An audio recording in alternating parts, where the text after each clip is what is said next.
मी सलोनी माझ्या नवीन व्हिडिओमध्ये तुमचं स्वागत आहे. तर ही व्हिडिओ स्टोरी टेलिंग व्हिडिओ आहे, जे माझं पर्सनल एक्सपिरियन्स आहे.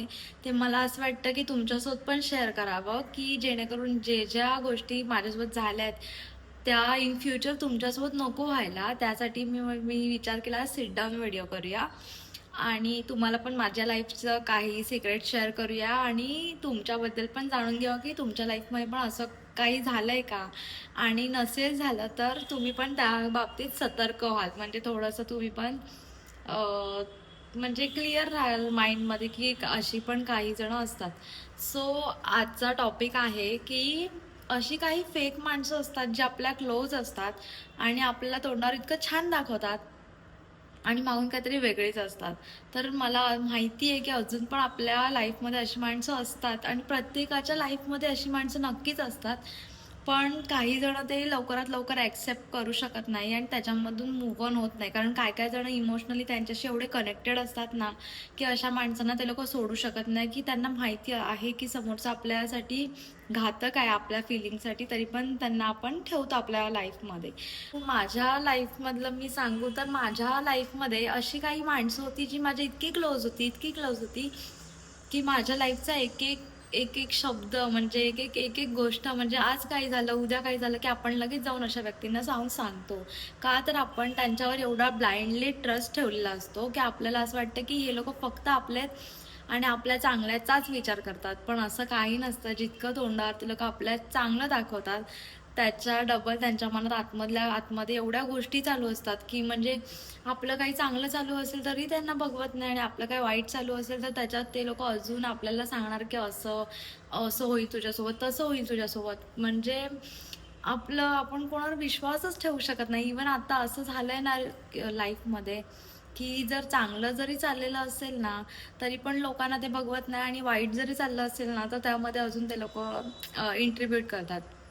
आणि मेन म्हणजे माझ्या लाईफमध्ये तर असं झालंय ना की मी एखाद्यावर इतका वेड्यासारखा विश्वास ठेवलाय आणि म्हणजे ब्लाइंडली काहीही सांगितलं, अक्षरशः माझ्या लाईफच्या प्रत्येक गोष्टी सांगितल्यात आणि त्या लोकांनीच येऊन म्हणजे विश्वासघात केला.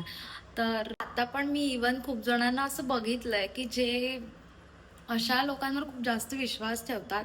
पण मेन म्हणजे अशा लोकांपासून लांब कसं राहायचं, तर माझं तर एवढंच आहे की जर तुमचा खूप जास्त मोठा सर्कल असेल इन फ्रेंड्स, इन फॅमिली आणि क्लोज वन्स ऑल्सो, जर तुमचा खूप जास्त मोठा ग्रुप आहे आणि त्याच्यामध्ये तुम्हाला समजतं की रिअल वन्स कोण आहेत. कारण इन द एंड आपल्या 15 जणांपैकी आपल्याकडे 2-3 वाचतात जे आपले क्लोज वन्स असतात आणि ज्यांना खरंच आपल्या लाईफचं चांगल्या गोष्टींची काहीतरी पडलेली असते. तर आणि बाकीच्यांना तर आपल्या लाईफशी काही घेणदेण नसतं. आपण फक्त काय स्टोरी टाकतोय, काय स्टेटस टाकतोय, इवन आपल्या लाईफमध्ये काय चालू आहे, आपण आपलं म्हणजे आपण सुखात आहोत की दुःखात आहोत, त्यांना काही घंटा फरक पडलेला नसतो. त्यांना फक्त एवढंच असतं की आपल्या लाईफचे अपडेट हवे असतात. त्यासाठी ते लोक आपल्याला कंटिन्यू आपल्याशी कॉन्टॅक्ट करत असतात, कारण त्यांना आपली खबर हवी असते. इन द सेन्स बोलायला लागलं तर आपल्याला त्यांना आपली खबर हवी असते ती की हिच्या लाईफमध्ये चालू काय आणि ही काय करते. आणि असं मी माझ्या लाईफचं सांगते. तर मला पण माहिती आहे की तुमच्यासोबत पण हा अनुभव 100% आलेला असेल, कारण प्रत्येकाच्या लाईफमध्ये अशी गोष्ट होतेच की आपल्याला त्या व्यक्तीकडून एक्सपेक्ट नसतं की असं होईल आणि त्या व्यक्तीकडूनच आपल्याला धोका भेटतो. धोका इन द सेन्स की ट्रस्ट इश्यू होतात आपल्याला. नेक्स्ट टाइम कुणालाही कुठलीही गोष्ट शेअर करताना इतके ट्रस्ट इश्यू होतात ना. आणि मी तर एवढी त्या बाबतीत एवढी इमोशनली म्हणजे एवढी इमोशनली माझा ब्रेकडाऊन होतो ना, की असं नाही की relation wise even family wise की म्हणजे असं कोणावर आपण वेड्यासारखा विश्वास ठेवतो आणि आपण सगळ्या आपल्या इन डिटेल सगळ्या गोष्टी सांगतो आणि त्याच व्यक्तीकडून आपल्याला अपेक्षा नसते की हाच आपल्यावर उलटा फिरू शकतो आणि तोच आपल्यावर उलटा फिरतो आणि इवन आपल्या समोर असं दाखवतो की काही झालेलंच नाही आहे. तर ते खूप जास्त आतमध्ये त्रास होतो. आणि जे बाहेरून नंतर जेव्हा समजतं की नाही ना, ज्या व्यक्तीवर आपण एवढे डोळे बंद करून विश्वास ठेवत होतो तीच व्यक्ती आपला मागून म्हणजे सुरी खुपसत होती बोलतात ना, म्हणजे आपल्याला मागून हर्ट करत होती. तर म्हणजे आता आणि इवन अशा गोष्टी माझ्यासोबत झालेल्या, त्यामुळे मी इतकी जास्त ब्रेकडाऊन झालेली, कारण मला बिलीव्हच होत नव्हतं की माझ्यासोबत असं होऊ शकतं आणि माझ्याच क्लोज वन्स मला असे करू शकतात. तर मी एवढी ब्रेकडाऊन झालेली ना, की मला त्यातून बाहेरच पडता येत नव्हतं. मला कळतच नव्हतं, की कोणाशी मग आपल्या गोष्टी शेअर करायच्या, कोणावर विश्वास ठेवायचा, कोणावर नाही विश्वास ठेवायचा. इव्हन आता आपले क्लोज वन्स किंवा आपले सख्खे पण आपले नसतात, की एवढ्या म्हणजे एवढे चांगले चांगले एक्सपिरियन्स आल्यानंतर तर एवढं चांगलं समजायला लागलंय ना. काही अशा पर्सनल गोष्टी असतात ज्या आपण त्यांना जाऊन सांगतो, बिनधास्त सांगतो. आपल्याला माहिती असतं की इथून आपल्याला रिस्पॉन्स चांगला येईल. असं आपलं थिंकिंग असं असतं की ह्यांना आपल्या सगळ्या गोष्टी माहिती असलेल्या बऱ्या. कारण आपल्याला सगळ्या गोष्टी समोरच्याला खुलून सांगायच्या असतात. असं काहीही गरज नाही आहे. आपली गोष्ट इव्हन कोणाला सांगायची काहीच गरज नाही आहे, की आपल्या लाईफमध्ये काय चाललंय, आपण काय करतोय, आपण काय नाही करत आहे. कोणाला काही पडलेली नसते. लोकांना फक्त आपले हालचाल हवे असतात, की ह्यांच्या लाईफमध्ये काय चाललंय, त्यासाठी ते लोकं आपल्याशी कॉन्टॅक्ट करत असतात. इव्हन आपल्या कॉन्टॅक्टमध्ये असतात. त्यापेक्षा बेस्ट आहे, की तुम्ही तुमच्या लाईफमध्ये काय चाललंय सगळं हाईड करून ठेवा. जे काय चाललंय ते जो वो लोग दिखावा कर रहे हैं, सेम वही दिखावा करने का, कि नहीं अच्छा ही चल रहा है, मस्त चल रहा है, ये चल रहा है। क्योंकि अपना दुख कोई भी कुछ भी रहेगा, कि उन लोग को क्या है, फर्क ही नहीं पड़ने वाला है ना। और उन लोग का सजेशन लेके अपने को ही नुकसान होने वाला है। उससे अच्छा उन लोग का सजेशन भी मत लो, कुछ भी मत करो उनका। त्यापेक्षा जाऊन देवाला भेटा. देव आपल्याला उलट त्याच्यापेक्षा चांगलं सॉल्युशन देतो. इवन इन द एंड किती पण कोणी पण आपल्याला समजवलं तरी आपलं जे व्हायचं जे लिहिलेलं असतं तेच होतं. किती पण आपण कोणावर पण विश्वास ठेवा आणि कोणाचं पण काहीही बघायला गेलो तर.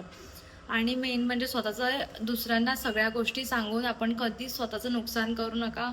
इवन माझ्या स्वतःच्या मम्मीचीच जर गोष्ट घेतली तर ती अशी आहे की एवढी फ्रीली सगळ्यांशी बोलते ना, की सगळ्या गोष्टी सगळ्यांना शेअर करते. पण बोलतात ना, प्रत्येकाच्या अनुभवाची गोष्ट आहे. आता आम्ही लहान असून आम्हाला एवढा क्लोजली अनुभव आलेले आहेत.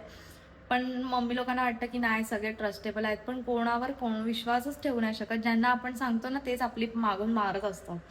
तर त्याच्यामुळे माझा हा पर्सनल एक्सपिरियन्समुळे मी सांगते की जर तुम्ही कोणावर असा विश्वास ठेवत असाल आणि तुम्हाला वाटत असेल की लोक आपलं चांगलं बघतात आणि आपल्यासाठी चांगलं सजेशन करतात, तर असं काय नसतं. जे आपलं चांगलं बघत असतात किंवा चांगलं बघायचं दाखवत असतात त्यांच्या मनात काहीतरी वेगळं चाललेलं असतं आणि त्यांच्या मनातलं जे काय चाललेलं असतं ना त्यामुळे आपल्या चांगल्या गोष्टींवर नेगेटिव्ह इम्पॅक्ट पडतो. त्याच्यापेक्षा बेस्ट आहे की तुम्ही कोणाला कुठली गोष्ट शेअर करू नका.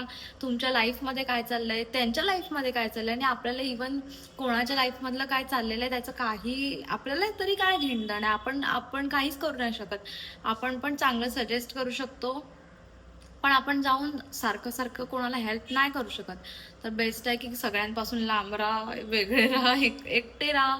कारण इन द एंड आपल्याकडे किती पण मोठा सर्कलचा ग्रुप घेतला तुम्ही फ्रेंडशिपमध्ये किंवा फॅमिलीमध्ये, कोण कोणाचं नसतं आणि इवन सक्के सक्के नसतात तर लांबचेच राहिले. तर बेस्ट आहे की एकटे राहा आणि स्वतःचा विचार करा, स्वतःसाठी विचार करा आणि स्वतःच्या लाईफचा विचार करा. दुसऱ्यांचा विचार करण्यापेक्षा आणि दुसऱ्यांच्या लाईफमध्ये काय चाललंय ह्याचा विचार करण्यापेक्षा स्वतःचा विचार करा आणि स्वतःची लाईफ अजून इम्प्रूव्ह करायसाठी प्रयत्न करा. बस हे सांगेन. आणि तुमच्या लाईफमध्ये पण असं काही झालं असेल तर तुम्ही पण मला नक्की कमेंटमध्ये सांगा, म्हणजे मला पण समजेल की माझ्यासोबत तुम्हाला पण तसं रिअलायझेशन झालंय का, की कोणतरी तुमच्या तुमच्या क्लोज आहेत की जे तुमच्या चेहऱ्यावर चांगले आहेत आणि मागून तुमचीच मारतात, तर मला नक्की कमेंट करून सांगा. चलो. आणि माझ्या अशा स्टोरी टेलिंग व्हिडिओ तुम्हाला जर आवडत असतील तर मला नक्की कमेंट करून सांगा, म्हणजे मी पर्सनल एक्सपिरियन्स तुमच्यासोबत पण शेअर करेन, की जेणेकरून तुम्हाला पण मदत होईल आणि तुम्ही अजून पण कोणावर अशा ब्लाइंडली ट्रस्ट ठेवत असाल तर तुम्ही पण ठेवायचे बंद करा. चला, बाय बाय. आणि माझ्या व्हिडिओ अशा तुम्हाला आवडत असतील तर लाईक करा, शेअर करा आणि सबस्क्राईब करा. आणि अशाच नवीन नवीन व्हिडिओ मी घेऊन येत राहीन. तोपर्यंत बाय बाय. आणि तुम्हाला एक सांगायचं होतं, ह्या गोष्टीतून ना मी एक मोठी सीख घेतली आहे, की कर्मा वगैरे काय नसतं आणि कर्मा वगैरे असतं, पण ते त्याचे कर्म फिरून कधी येतील तेव्हा येतील, तोपर्यंत कंट्रोल तर मला तर होत नाही.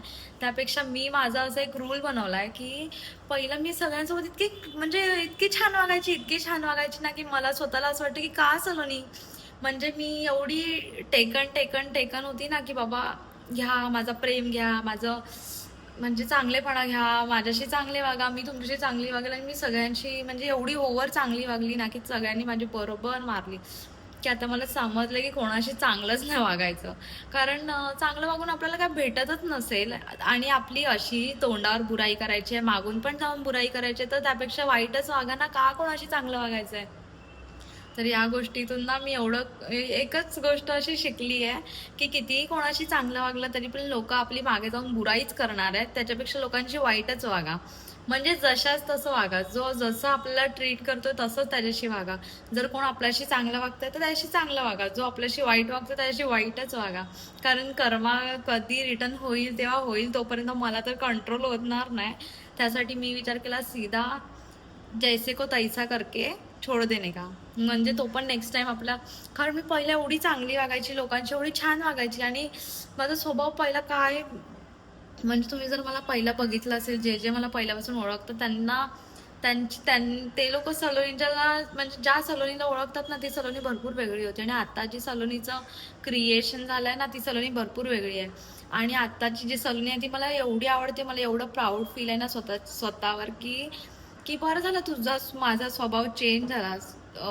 कारण मी खूपच जास्त म्हणजे एवढी भोळी बिळी बोलतात ना, एवढी एवढी एडी होती की कोण मला अक्षरशः मी रडत बसायची. जर कोणी मला सोडून जरी गेलं इन फ्रेंडशिप वगैरे पण ना, तर मी रडत बसायची. मी खूप डीपली ओव्हर थिंक करत बसायची की आता काय होईल, म्हणजे ह्याच्याशिवाय माझी लाईफ चालेल की नाही. परत परत म्हणजे म्हणजे बोलतात ना, दाल चावल को बिरयानी जैसा इम्पोर्टेंस मिलता है तो उनको ज़्यादा ये हो जाता है, वैसा वाला सीन था. तर तर मी काही लोकांना माझ्या लाईफमध्ये एवढी इम्पॉर्टंट द्यायची ना की मला, मग मी रडत बसायची की माझ्यासोबत का असं झालं, असं का झालं आणि असं मी काय वागली होती, असं तसं व्हायचं. पण आता मला त्या गोष्टी आठवतात ना की सलीन तू का कोणासाठी एवढं हे करत बसायची, तर मला अक्षरशः हसायला येतं की का तुला कोणाची गरज आहे. काहीच गरज नाही कोणाची. कोण असेल नसेल काहीही फरक पडत नाही आणि कोणाची कोणा वाचून काही लाईफ थांबत नाही. कोण आज मी जर कोणाशी बोलत नाहीये तर कोण उद्या माझ्याशी न बोलून काय कोण म्हणजे बोलतात ना जगू शकत नाही किंवा मरू शकत नाही. तर असं कोण म्हणजे काहीच कोणाची लाईफ कोणापासून अडत नाही आणि कोणाचं कोणापासून काही राहिलं जात नाहीये की बाबा तू जर बोललीस नाही तर मी पाणी पिऊ शकत नाही, तू जर बोललीस तर मी काही जेवू शकत नाही. असं काही नाहीये. सगळे चांगले खातात पितात मजेत असतात आणि तुम्ही उगाच इथे ओव्हर थिंकिंग करत बसता आणि स्वतःच्या लाईफची वाट लावून घेता. तर मी असेच लोक जर माझ्याशी चुकीचं वागली ना की मी एवढी ओव्हरथिंक करत बसायची आणि रडत बसायची. पण आता माझं जे व्हर्जन मी बघते ना की सलोनीला कोणाचा घंटा फरक पडत नाही, तर मला माझं व्हर्जन एवढं, मी स्वतःच्या एवढी प्रेमात आहे ना आता की कोणी माझ्यावर प्रेम केलं किंवा कोण माझ्याशी बोलतं नाही बोलतं, मला घंटा आता फरकच पडायचा बंद झाला. आता मी स्वतःच्या दुनियेमध्ये एवढी बिझी आणि एवढी खुश आहे की मला दुसऱ्यांची आता लेनदेनच नाही. आता मी ही एकच गोष्ट शिकली आहे की कर्मा बिर्मा गेला तेल लावत, तर तुम्ही कर्मा येईपर्यंत आणि त्यांच्यावर कर्म उलटेपर्यंत वाट बघू नका. जसंच तसं वागायला शिका. जर तुमच्याशी कोण चांगलं वागताय तर चांगलं वागा आणि जर वाईट वागतं तर त्यांच्याशी वाईटच वागा. चलो बाय बाय.